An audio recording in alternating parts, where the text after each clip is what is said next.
9:30, 10, 10:30. அதில் குறிப்பாக இந்த கயல் நாடகம் தெரியுமா? இந்த கயலுக்கு கல்யாணம் கூட பெரியப்பா ஒருத்தர் இருந்தான் பாரு, அவர் தான் எடப்பாடி பழனிசாமி. நீங்க திருப்பி கேட்கலாம், அப்ப கையில கொலை பண்ண பார்த்தானே டாக்டர் யாருன்னு, அவர் தான் நரேந்திர மோடி. அந்த 2 பேர் கையில வாழ உள்ள, இந்த 2 பேர் நம்மள வாழ விட மாட்டானுங்க. இன்னைக்கு டிவி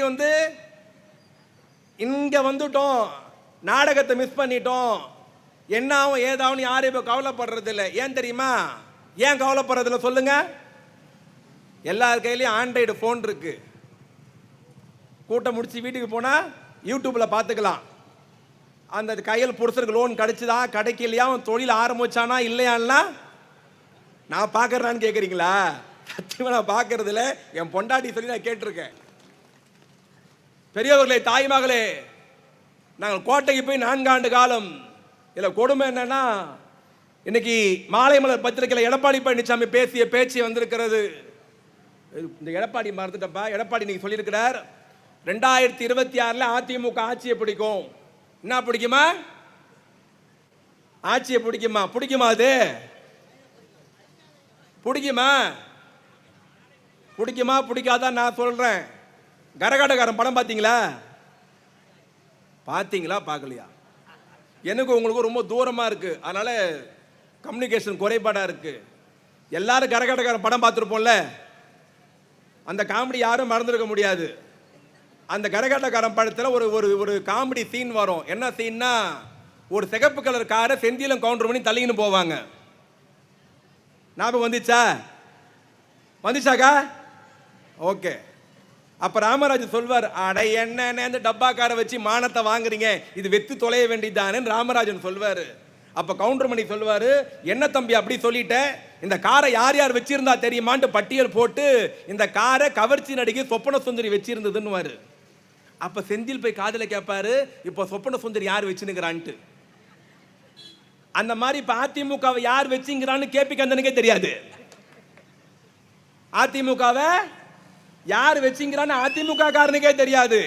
ஒரு இலை சசிகலா கிட்ட இருக்குது, ஒரு இலை ஓபிஎஸ் கிட்ட இருக்குது, எடப்பாடி காம மட்டும் பூச்சி நிக்கிறாரு. அதுவே ஒட்டுமா ஒட்டாதான் தெரியல. இவர் சொல்றாரு 2026 ஆட்சியை பிடிக்கும்ட்டு. இன்னைக்கு சொல்ற எழுதி வச்சுக்கோ, 2026 200 தொகுதியை திமுகவின் கூட்டணி அமோக வெற்றி பெற்று தமிழ்நாட்டின் முதலமைச்சர் மீண்டும் தளபதி வருவார். நீங்க கேட்கலாம், எப்படி அவ்வளவு தைரியமா திமிரா சொல்றீங்க, அவ்வளவு நம்பிக்கையா, அவ்வளவு அகங்காரமா? சத்தியமா கிடையாது. இது திமிர் இல்ல, அகங்காரம் இல்ல, ஓவர் கான்பிடென்ட் இல்ல, நம்பிக்கை. குறிப்பாக உங்கள் மீது இருக்கிற நம்பிக்கை. நான் பணிவோடு கேட்கிறேன், ஆட்சிக்கு வந்தோம், இல்லம் தேடி கல்வி தந்தோம், ஆட்சிக்கு வந்தோம், வீடு தேடி மருத்துவம், ஆட்சிக்கு வந்தோம், கொரோனாவுக்கு 4000, ஆட்சிக்கு வந்தோம், பொங்கலுக்கு 1000, ஆட்சிக்கு வந்தோம், பெண்களுக்கு மாதம் 1000, ஆட்சிக்கு வந்தோம், புதுமை பெண் திட்டத்திலே உங்க வீட்டு பொம்பளை பொண்ணு காலேஜுக்கு போனா 1000 ரூபாய், ஆட்சிக்கு வந்தோம், நான் புதல்வன் திட்டம், உங்க வீட்டு பையன் காலேஜுக்கு போனா 1000 ரூபாய், ஆட்சிக்கு வந்தோம், மாற்றுத்திறனாளி பென்ஷன் 2000, ஆட்சிக்கு வந்தோம், முதியோர் பென்ஷன் 1200, ஆட்சிக்கு வந்தோம், கலைஞர் வீடு கட்டும் திட்டம், ஆட்சிக்கு வந்தோம், இலவச மின்சாரம், ஆட்சிக்கு வந்தோம், நான் முதல்வன் திட்டம், ஆட்சிக்கு வந்தோம், பேராசி அன்பழகன் கல்வி திட்டம் என்று சொன்னதையெல்லாம் செய்த ஒரே முதலமைச்சர் தமிழ்நாட்டு முதலமைச்சர் அண்ணன் தளபதி அவர்கள். சொன்னதையெல்லாம் தமிழ்நாட்டு முதலமைச்சர் செய்திருக்கிறார். நன்றி மறக்காமல் ஓட்டு போன்ற நம்பிக்கையில் தான் சொல்லுகிறோம் 200 இடத்துல ஜெயிப்போம். யோசிக்க வேண்டாமா? நீங்க பாக்குறோம், நடுவில் இன்னொருத்தன் கிளம்பி வந்திருக்கிறான் இப்போ கொஞ்ச நாளா. ப்ரோ என்ன ப்ரோ, வாட் ப்ரோ, நீ வேஸ்ட் ப்ரோ, ஊட்டே வெளியே வராத நீலாம் எப்படி ப்ரோ அரசியல் பண்றது?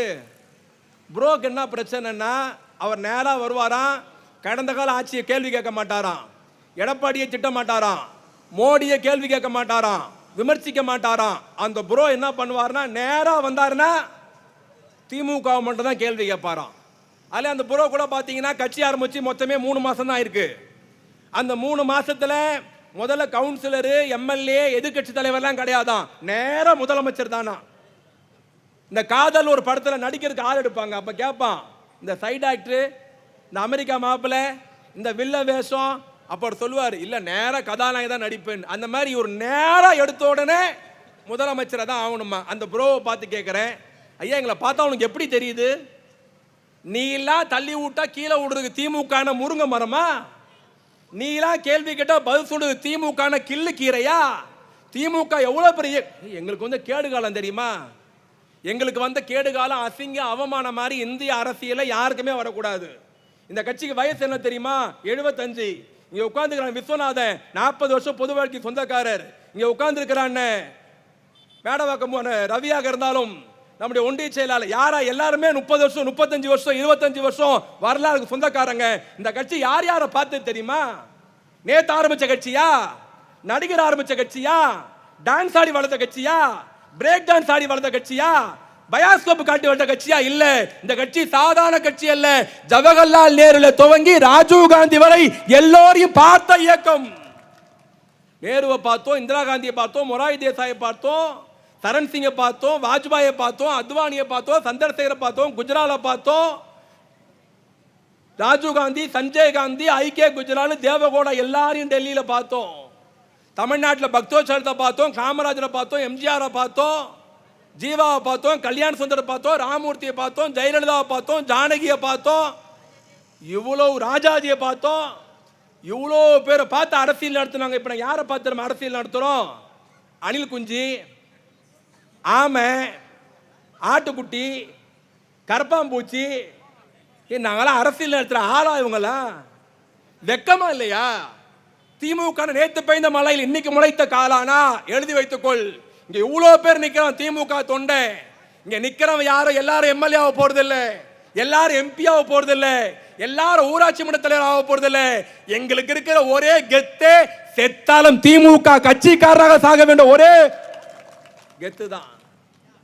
யோசிக்க வேணாமா? கண்டவளா திமுக எட்டி உதைக்கிறது என்ன முருங்கு மரமா? வெக்கமா இல்லையா? நேத்து வந்தவெல்லாம் கட்சி ஆரம்பிச்சு திமுக குறை சொல்லி பேசலாம், மக்கள்கிட்ட போய் ஓட்டு வாங்கிடலாம், மக்கள்கிட்ட போய் ஜெயிச்சிடலாம் அப்படின்னு காத்துட்டு இருக்கிறாங்க. சரி, விஜய்னு ஒருத்தர் உருவாக்கி இருக்கிறாங்க. ஏன் உருவாக்குனாங்க? யார் உருவாக்குனது? விஜயை இயக்கிறது யார்? விஜய் என்ற கட்சியை பெற்றெடுத்த கள்ள குழந்தைக்கு தந்தை யார்? ஆர்எஸ்எஸும் பிஜேபியும் சப்போர்ட் பண்ணி விஜய் கட்சி ஆரம்பிச்சிருக்கிறார். அவங்க சப்போர்ட் இல்லாம விஜயால இயங்க முடியாது. டெல்லி சப்போர்ட் இல்லாம விஜய் மிரட்டப்பட்டிருக்கிறார்.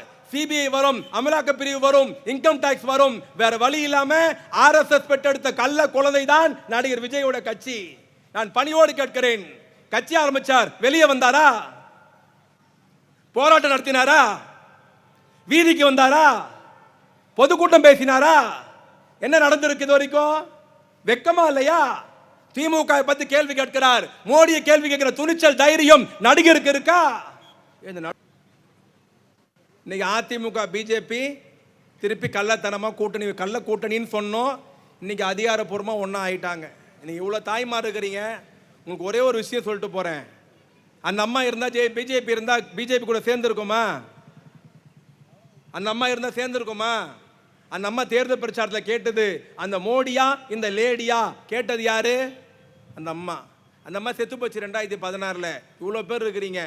நாங்கள் வந்தோன்னே சொன்னோம், மாதம் கார்டுக்கு 1000 ரூபாய் கொடுத்தோம், பிள்ளைக்கு 1000 ரூபாய் கொடுத்தோம், பொண்ணுக்கு 1000 ரூபாய் கொடுத்தோம், மாமியாருக்கு 1200 கொடுத்தோம், திருநங்கைக்கு பென்ஷன் கொடுத்தோம், அது கொடுத்து இது கொடுத்து எவ்வளோ சொன்னாலும் ஒரு அக்கா அங்கே கேட்டது எல்லாம் கொடுத்தீங்க, கரண்ட் பில்லை ஏற்றிட்டீங்களேந்து. உண்மைதானே? பழசு சொல்கிறேன்னா இதில் அந்த அக்காவுக்கு இது ரெட்டல, அது ஊரில் 2 பேர் இருக்கும். இப்படி வாங்கி தாண்டி இப்படி தரானுங்க அவனுங்கன்னு. அது எப்படியே இப்படி வாங்கி இப்படி தருமா? சத்தியமாக அதெல்லாம் கிடையாது. நான் இன்னைக்கு சொல்கிறேன், கரண்ட் பில்லை நாங்கள் ஏற்றலை, சொத்து வரியை நாங்கள் ஏற்றலை, குடிநீர் வரியை நாங்கள் ஏற்றலை. எங்கே வேணாலும் சத்தியம் பண்ணி சொல்கிறேன். உனக்கு சந்தேகமாக இருந்தால் போகிறப்போ மாரியத்த கோயிலில் மண்ணை வாரி போட்டுப்போம். நாங்கள் ஏற்றலை. நீ திருப்பி கேட்கலாம், நீங்கள் தான் ஏன் பவரில் இருக்கீங்க, நீங்கள் தான் எம்எல்ஏ, நீங்கள் தான் மந்திரி, நீங்கள் தான் முதலமைச்சர், வேற யார் யார் ஏற்றுன்னு கேட்டிங்கன்னா ஒரு பட்டில் பயில்வான் ரங்கநாதன் சொல்வார், எல்லாம் மேலகரம் பார்த்து பண்ணிட்டு. அந்த மாதிரி எல்லாம் மேலகரம் ஏற்றினது தான். நாங்கள் ஏற்றலை. ஏன்னா அந்த அம்மா உயிரோடு இருக்கிறப்ப கரண்ட் பில்லுக்கோ சொத்து வரைக்கும் விஷயம் சொல்லிட்டு போயிடுறேன். நிறைய பேருக்கு மனசில் அது இருக்கு. எல்லாம் நல்லது பண்ணுறீங்க, இது ஏற்றிட்டீங்களேன்ட்டு. இவ்வளோ கொடுத்துட்டு யாருன்னா ஏற்றுவோமா? எங்களுக்கு தெரியாதா? ஏற்றுனா ஜனம் திட்டம் கோவப்படும் தெரியாதா? வருத்தப்படும் தெரியாதா? நாங்கள் தப்பை பண்ணுவோமா? ஏற்றுனது யாரு? மேல இருக்கிறவர் எப்படி ஏத்துறாரு? அந்த அம்மா முதலமைச்சரா இருக்குது, சாவல. உள்ளபடியே சொல்றேன், நான் இவ்வளவு நேரம் பேசினேன், அந்த அம்மா 4 முறை சொல்லிட்டேன். ஜெயலலிதா பேர் சொல்லவே இல்லை, 4 முறை சொல்லிட்டேன். இப்பதான் அந்த அம்மாவை அம்மா அம்மான்றேன். எங்க அண்ணன் விஸ்வநாதன் மாவட்ட இளைஞர் அமைப்பாளர் இருந்த போது கூட கூட்டம் போட்டாரு, அப்பயும் பேசியிருக்கோம், ஜெயலலிதா தான் பேசியிருக்கோம். இப்ப ஏன் தெரியுமா அந்த அம்மாவை அம்மா அம்மான்றேன்? உள்ளபடியே சொல்றேன், செத்து போன பிறகுதான் அந்த அம்மா மேல ஒரு மரியாதையே வந்தது. செத்து போன பிறகுதான் அந்த அம்மா மேல ஒரு பெரிய ஈர்ப்பே வந்தது. ஏன்னு கேக்குறீங்களா? இவ்வளவு பைத்தியக்கார வச்சு கட்சி நடத்திருக்கு பாரு. ராஜேந்திர பாலாஜி அறிக்கை விடுறாயா, எடப்பாடி ஆணையிட்டால் பாகிஸ்தான் பாட்டுக்கு போக தயார். நம்மள எவ்வளவு கேன நினைச்சுக்கிறான் பாத்தியா? எடப்பாடி அறிக்கை விட்டால் 1000 பேரோடு பாகிஸ்தான் பாடு. டேய், நீ திருத்தணி தாண்டி இருக்கியா? எங்களுக்கு பைத்தியக்காரன் நினைச்சிட்டியாலே இந்த ஆள் இப்படி. செல்லூர் ராஜி மேட்டூர் டேம் தர்மாகோல் போட்டு மூட ட்ரை பண்ணிக்கிறான். கருப்பண்ணன் ஒரு மந்திரி, ஈரோடு மாவட்டக்காரு, அங்க பவானி சாகர் டேம் இருக்கு, திடீர்னு டேம்ல நுரத்தள்ளி இருக்கு, ஃபுல்லா நுரையாயிடுச்சு. மந்திரி வீட்டுக்கு வராரு, பத்திரிகையாளர் போய் கேட்கறான், பவானி சாகர் டேம்ல நுரத்தள்ளுது என்ன காரணம்ட்டு. ஈரோடு மக்கள் ஷாம்பு போட்டு குளிக்கிறாங்க, அதான் நுரத்தள்ளுதுன்ட்டான். அவன் மைக் எடுத்து ஓடியா போயிட்டான். இவ்வளோ பைத்தியத்தை வச்சு அது கட்சி நடத்திருக்குதுன்னா அந்த அம்மா திறமசாலியா இல்லையா? சொல்லு, திறமசாலி தானே. அந்த அம்மாவுக்கு ஒரு ஓ போடலாம்ல, தோரா கைத்தடுங்கெல்லாம் பார்க்கலாம். இந்த பக்கம் அந்த புழு கலர் ஆயெல்லாம் கையே தட்டல, நான் பார்த்துதாங்கிறேன்.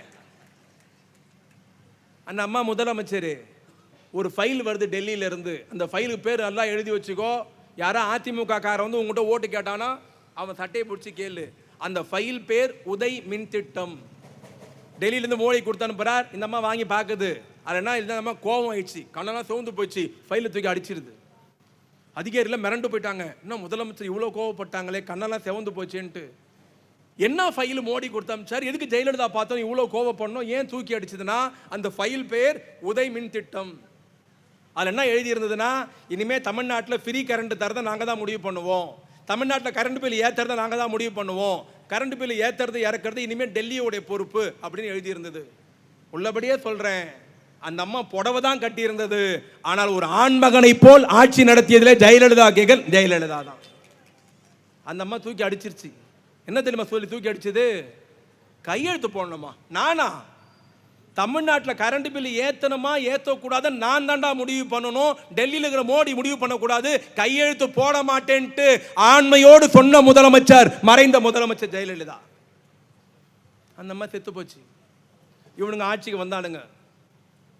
எந்த கோப்பில் பார்த்தோன்னு ஜெயலலிதா கோவப்பட்டதோ, கண்ணை செவந்ததோ, தூக்கி அடிச்சதோ, அந்த கோப்பு சென்னைக்கு வரல, இவங்க டெல்லிக்கு போனானுங்க. மோடி காலை தொட்டு கும்பிட்டானுங்க. ஐயா, நீ எதுல கையெழுத்து போட சொன்னாலும் போடுறோம், எதை விற்க சொன்னாலும் விற்கிறோம், எங்களுக்கு பதவி தான் முக்கியம்ட்டு எந்த கோப்புல ஜெயலலிதா கையெழுத்து போட மாட்டேன்னு சொன்னாரோ அந்த கோப்புல எடப்பாடி பழனிசாமி, ஓ பன்னீர்செல்வம், அன்றைய மின்சாரத்துறை அமைச்சர் தங்கமணி கையெழுத்து போட்டார். கையெழுத்துனா என்ன தெரியுமா? சரண்டர். சரண்டர் ஆனாங்க, விட்டு கொடுத்தாங்க. கரண்ட் பில் இப்ப ஏத்துற பொறுப்பு டெல்லியில இருக்கு. நம்ம ஆட்சிக்கு வந்து மோடி லெட்டர் அனுப்புறார், ஸ்டாலின் கரண்ட் பில்லை ஏத்துங்க. முதலமைச்சருக்கு அதிர்ச்சி, கரண்ட் பில்லை ஏத்தணுமா? ஏன்? இப்போதான் கொரோனா முடிஞ்சிருக்கு, மக்கள் மூச்சு விடவே ஆரம்பிச்சிருக்காங்க, இப்போ போய் கரண்ட் பில் ஏற்ற சொல்றீங்க. சரி, ரெண்டாவது விஷயம், கரண்ட் பில்லை ஏற்ற சொல்லி நீங்க எப்படி சொல்லலாம்? உங்களுக்கு அந்த அதிகாரம் இல்லையே. முதலமைச்சர் திருப்பி கேட்டா சொன்னாங்க, இல்ல கடந்த கால முதலமைச்சர்லாம் கையெழுத்து போட்டான் உதய் மின் திட்டத்தில், உனக்கு அந்த பவர் கிடையாது. ஒரு முறை, 2 முறை, 4 முறை, 5 முறை லெட்டர் அனுப்புறார். ஒன்றிய அரசாங்கம் அனுப்புது, முதலமைச்சர் ஏற்றவே இல்லை. 6வது முறை டெல்லி அரசாங்கம் என்ன பண்ணுச்சு தெரியுமா? லெட்டரை நமக்கு அனுப்பாம ரிசர்வ் பேங்க்கு அனுப்புது. என்னன்ட்டு 6 முறை ஸ்டாலின் லெட்டர் எழுதணும் கரண்ட் பில் ஏற்ற சொல்லி. ஸ்டாலின் அரசாங்கம் கரண்ட் பில் ஏற்ற மாட்டேங்குது. ஆகவே அடுத்த மாசத்துல இருந்து தமிழ்நாடு மின்சார வாரியத்துக்கு ஓடி தராதீங்க. மோடி மிரட்டினார் பேங்க்காரன்னு. வேற வழி இல்லாம இவனுங்க தாலி அறுத்ததால, இவனுங்க கையெழுத்து போட்டதால, இவனுங்க சரண்டர் ஆனதால, இவனுங்க காலில் விழுந்ததால வேற வழி இல்லாம யூனிட்டுக்கு 4 நாள் ஏற்ற வேண்டிய சூழ்நிலை வந்தது. இப்ப சொல்லு, யார் காரணம் கரண்ட் பில் ஏத்துறதுக்கு? யார் காரணம்? எடப்பாடி பழனிசாமியும் மோடியும் தங்கமணி தான் காரணம். இது ஏன் சொல்றேன்னா, நீட் தேர்வா தமிழ்நாட்டு உரிமையை விட்டு கொடுத்தாங்க. ஒரே நாடு ஒரே காடு. ஜெயலலிதா கையெழுத்து போட மாட்டேன்னார், எடப்பாடி கையெழுத்து போட்டார், உணவுத்துறை அமைச்சர் காமராஜர் வைத்து. உதயமின் திட்டம் ஜெயலலிதா கையெழுத்து போட மாட்டேன்னார், தங்கமணி வைத்து கையெழுத்து போட வைத்தார்கள் அதிமுக ஆட்சியிலே. இந்திக்காரரை கொண்டு வந்து அரசாங்க வேலையில் உட்கார வச்சாங்க. எல்லா உரிமையும் விட்டு கொடுக்கப்பட்டது. ஆனால் 2021 திமுக ஆட்சிக்கு வந்த பிறகு, தமிழ்நாட்டின் முதலமைச்சராக தளபதி பொறுப்பேற்ற பிறகுதான் தமிழ்நாட்டின் எல்லை சாமியாக இருந்து தமிழ்நாட்டை மீட்டெடுத்த தலைவன் தளபதி மு.க. ஸ்டாலின். இந்த அரசு தொடர வேண்டாமா? நமக்கு யார் வேணும்? காலில் விழுறோம் வேணுமா? தமிழ்நாட்டை காப்பாற்றுறோம் வேணுமா? விட்டு கொடுக்குறோம் வேணுமா? சண்டை செய்கிறோம் வேணுமா? நமக்காக பேசுகிறோம் வேணுமா? நம்மை அடமானம் வைக்கிறோம் வேணுமா? நம்மை காப்பாற்றுறோம் வேணுமா? நம்மை சுட்டு தருகிற கூட்டம் வேணுமா? நம்மை ஆளுகிற தலைவர் ஆண்மையோடு இருக்க வேண்டுமா அல்லது அடிமையாக இருக்க வேண்டுமா? தீர்மானியுங்கள். களத்திலே சந்திப்போம். நன்றி, வணக்கம்.